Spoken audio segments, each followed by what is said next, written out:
हम दो टाइप की चीजें खरीद सकते हैं पैसे कमाने के लिए। पहले है नॉन प्रोडक्टिव एसेट्स, यानी ऐसी चीजें जो खुद पैसा नहीं बना सकती, लेकिन हम उसे इसलिए खरीदते हैं क्योंकि हमें ऐसा लगता है कि कल को हमें कोई और एक ऐसा इंसान मिल जाएगा जो यही चीज हमसे महंगे में ले लेगा। जैसे कि कोई पेंटिंग या कोई आर्टवर्क हम इसीलिए ले लेते हैं कि कल को इस पेंटिंग को कोई हमसे ज्यादा प्राइस पर खरीदेगा। वॉरेन बफेट के अकॉर्डिंग इवन गोल्ड भी इसी नॉन प्रोडक्टिव एसेट्स की कैटेगरी में आता है, क्योंकि गोल्ड की भी कोई अर्निंग पावर नहीं है।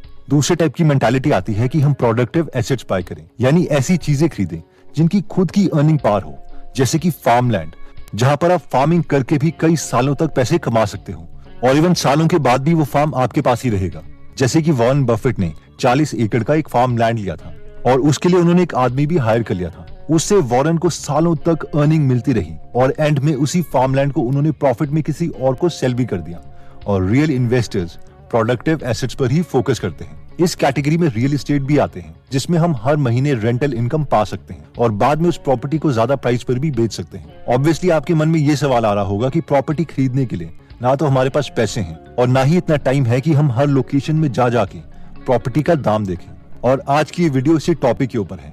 तो इसका सोल्यूशन यही है कि हम ऐसी कंपनी के शेयर्स लें जो कि डिविडेंड देती है। इन कंपनीज के शेयर्स खरीदने के दो फायदे हैं। पहला फायदा ये है कि हमें प्रॉपर्टी की रेंटल इनकम की तरह हर साल पैसे मिलते रहते हैं। इसके अलावा अगर कंपनी अच्छा परफॉर्म करती है तो शेयर के प्राइस भी इंक्रीज होंगे, जिन्हें हम ज्यादा प्राइस पर सेल कर सकते हैं। ओके, तो अब हमारे मन में ये सवाल आ रहा होगा कि ऐसी डिविडेंड कंपनीज हम कैसे ढूंढें, हमें तो कोई आइडिया नहीं है। तो आज की इस वीडियो में हम डेविड सोलियोमी की बुक फैल्कन मेथड का 5 स्टेप प्रोसेस सीखेंगे कि कैसे हम हाई परफॉर्मिंग डिविडेंड कंपनीज ढूंढें जिनमें कोई रिस्क ना हो, और वो भी बच्चों की भाषा में।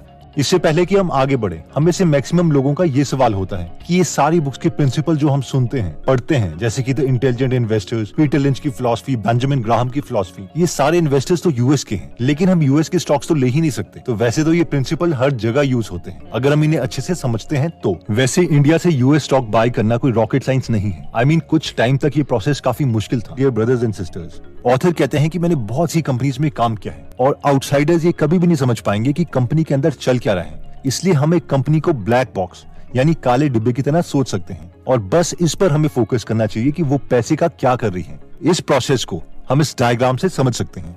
ओके, तो ऑथर के अकॉर्डिंग हम कंपनी को एक ब्लैक बॉक्स मानेंगे, यानी हम सिर्फ इस चीज में इंटरेस्टेड हैं कि उसकी इनपुट पाइप्स कौन सी हैं, यानी वो पैसा कहां से लेके आ रही है, और उसकी आउटपुट पाइप्स कैसी हैं, यानी वो पैसा कहां पर खर्च कर रही है। तो 3 तरीके से कंपनी के पास पैसा आ सकता है। वन है रेवेन्यू, यानी एक्चुअल में कोई अपना प्रोडक्ट सेल करके, जैसे कि टाटा कंपनी अपनी गाड़ियों को बेच के जितना पैसा लाएगी वो है उसका रेवेन्यू।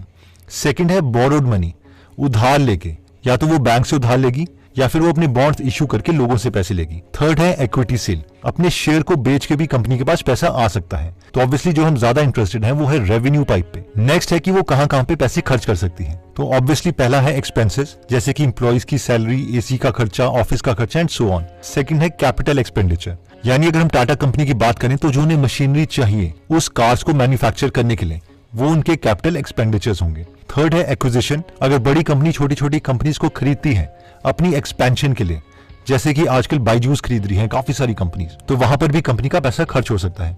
नेक्स्ट है डेट पेमेंट्स, ऑब्वियसली यहाँ पर जो उन्होंने बोरोड मनी करी थी यानी उधार लिया था उसकी किस्तें भी देनी पड़ेंगी, तो यहाँ पर भी कंपनी का पैसा जा सकता है। नेक्स्ट है टैक्सेस, अगर कंपनी प्रॉफिटेबल है तो उसे टैक्स भी देना पड़ेगा। और मोस्ट इंपॉर्टेंट पाइप जिसमें हम इंटरेस्टेड हैं वो है डिविडेंड, शेयर बायबैक एक्सेट्रा। क्यों? क्योंकि डिविडेंड वो पैसा है जो शेयर होल्डर को मिलता है और वो तभी होगा अगर कंपनी प्रॉफिटेबल है। नेक्स्ट है शेयर बायबैक, यानी कंपनी खुद के शेयर्स खरीद लेती है। ये इसलिए होगा जब कंपनी को लगेगा कि उनके शेयर मार्केट में सस्ते मिल रहे हैं और उनके अकॉर्डिंग एक्चुअल में शेयर की वैल्यू ज्यादा होनी चाहिए। और फाइनली है रिटेन्ड अर्निंग, यानी वो वाले पैसे जो कंपनी वापस अपने आप में लगा देती है खुद को एक्सपैंड करने के लिए, कोई नया प्रोडक्ट लॉन्च करने के लिए या फिर R&D में। तो इस इमेज का आप स्क्रीनशॉट ले सकते हैं क्योंकि ये आपके काफी काम आएगा। अब जब हम इस डायग्राम को समझ गए हैं तो हम स्टार्ट करते हैं 5 स्टेप प्रोसेस से कि हम अच्छी डिविडेंड कंपनीज कैसे खरीदेंगे। इसमें सबसे पहला स्टेप कहता है कि ऐसी कंपनीज की लिस्ट बनाओ जो पिछले 20 सालों से लगातार अपने कस्टमर्स को डिविडेंड पे कर रही हो। अब हमें से कई लोग सोचेंगे कि इतना लंबा समय 20 सालों तक, तो इसके लिए ऑथर कहते हैं कि कोई कंपनी अपने अकाउंट्स को मैनिपुलेट कर सकती है और हमें ये दिखा सकती है कि उसके पास ज्यादा पैसा है जितना कि उसके पास एक्चुअल में है भी नहीं, लेकिन डिविडेंड को वो मैनिपुलेट नहीं कर सकती। क्योंकि वो पैसा उसे एक्चुअल में अपने शेयर होल्डर्स के अकाउंट में डालना पड़ेगा। इसके लिए हम फ्रॉड कंपनीज को इमेजिन कर सकते हैं, जैसे कि 7 जनवरी 2009 में सत्यम कंप्यूटर सर्विसेज नाम की कंपनी के चेयरमैन रामलिंगा राजू ने कन्फेस किया था कि उन्होंने कंपनी के अकाउंट स्टेटमेंट्स को चेंज करवाया था और 14,162 करोड़ रुपए को अकाउंट में मैनिपुलेट किया था। तो सत्यम के एग्जाम्पल से हमें यह पता चल गया कि कंपनी अपने अकाउंट्स को झूठा दिखा सकती है, इसलिए हमने 20 साल का डिविडेंड का प्रोसेस लिया है। एक बार हम ऐसी कंपनीज ढूंढ लेते हैं। इसके बाद आता है स्टेप नंबर 2, जो कहता है filter companies with low valuation. ये रूल कहता है कि हमें इन बेस्ट कंपनीज के स्टॉक भी खरीदने का फायदा तभी है जब ये सस्ते में मिल रहे हो। द इंटेलिजेंट इन्वेस्टर में इसी कॉन्सेप्ट को मार्जिन ऑफ सेफ्टी कहा गया है, यानी शेयर का प्राइस देखते रहो और उस कंपनी की इंट्रिंसिक वैल्यू निकालो। जब शेयर का प्राइस उसकी इंट्रिंसिक वैल्यू से कम हो जाए तब उसे खरीद लो।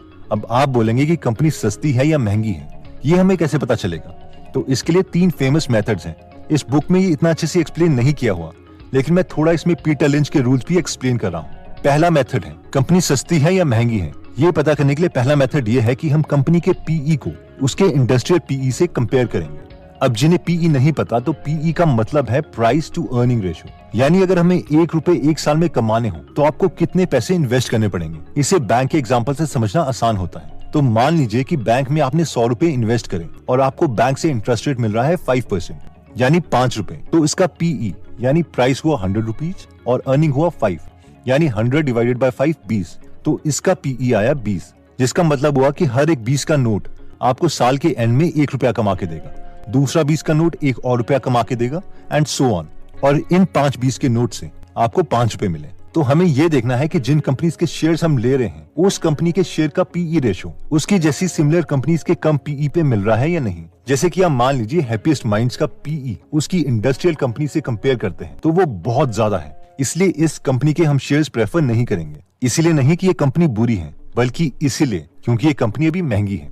इसको कैलकुलेट करने का नेक्स्ट मेथड आता है पेग रेशो, यानी जो पीई है कंपनी का उसे उसकी अर्निंग ग्रोथ रेट से डिवाइड कर दो। अगर ये नंबर 1 से कम है तो कंपनी सस्ती है वरना महंगी। नेक्स्ट है डिस्काउंटेड कैश फ्लो मेथड। अभी काफी लंबा कैलकुलेशन है, लेकिन इससे रिलेटेड वीडियो मैं बाद में बना दूंगा। एक बार हमने ये देख लिया कि कौन सी कंपनी की वैल्यूएशन अभी सस्ती है, फिर आता है स्टेप नंबर 3, जो कहता है 3 हर्डल्स टू फिल्टर देम। यानी स्टेप 2 में जो कंपनीज आई थी उनके 3 नंबर कैलकुलेट करो, और ये 3 नंबर्स हैं dividend yield, free cash flow yield and share holder yield. तीनों नंबर्स को हमें कैलकुलेट नहीं करना है, ये हमें ऑनलाइन मिल जाएंगे।